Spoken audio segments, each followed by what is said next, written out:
नर्मदा काव्य मंच से आपका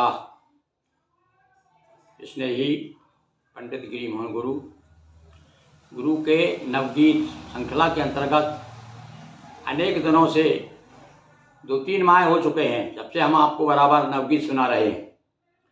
आज आपको फिर एक ऐसा नवगीत जिसे राजधानी भोपाल की संस्था, बड़ी प्रसिद्ध संस्था है, गीत गागर जो प्रकाशित करती है, हमारे देश के मधुर गीतकार भाई दिनेश प्रभात, जो वास्तव में नाम के अनुरूप गीतों का आलोक फैला रहे हैं सारे देश में गीत गागर पत्रिका के माध्यम से, और सुंदर सुंदर गीतकाएँ, गज़लें और गीतों के द्वारा साहित्य को समृद्ध कर रहे हैं।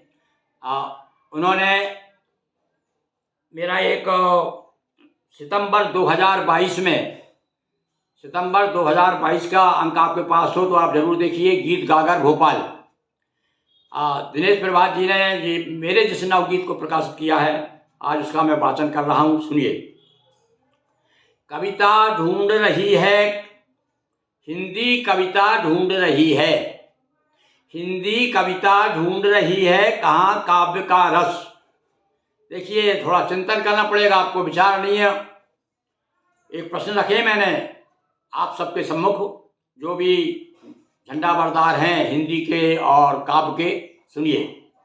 हिंदी कविता ढूंढ रही है, कहाँ काव्य का रस, गीत व्योम से जल के बदले मिलता है दल दल। गीत व्योम से क्या मिलना था?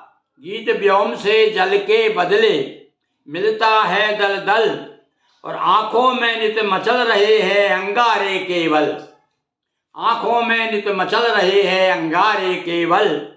और लेकिन लौकिक व्यवहारों में नीरस तथा विवश। बड़ी विसंगति है, फिर से सुनिए इन पंक्तियों को। गीत व्योम में जल के बदले मिलता है दल दल, और आंखों में नित मचल रहे हैं अंगारे केवल, लेकिन लौकिक व्यवहारों में नीरस तथा विवश। हिंदी कविता ढूंढ रही है, कहाँ काव्य का रस, कहाँ काव्य का रस। और अंतिम पंक्तियां देखिए कि कमरों में बैठे हैं, खिड़की खोल नहीं सकते। अंतर्मुखी हो गया आज सारा समाज। कमरों में बैठे हैं, लेकिन कमरों में बैठे हैं, खिड़की खोल नहीं सकते, और सड़कों की सच्चाई सबसे बोल नहीं सकते। फिर से सुनिए इन पंक्तियों को। कमरों में बैठे हैं, खिड़की खोल नहीं सकते, सड़कों की सच्चाई सबसे बोल नहीं सकते, और फेसबुकों पर आकर, आज तो फेसबुक ही युग है, वो हरा, चाहे साहित्यकार हो, चाहे राजनेता हो, समाजशास्त्री हो, सबके हाथ में मोबाइल रखा हुआ है। तो फेसबुकों पर आकर दे जाते हैं ढाढ़स, फेसबुकों पर आकर दे जाते हैं ढाढ़स, और हिंदी कविता ढूंढ रही है, कहाँ काव्य का रस, कहाँ काव्य का रस। ये काव्य का रस आपको कहीं मिले तो आप जरूर मुझ तक पहुँचाने की कृपा करें। बहुत बहुत धन्यवाद।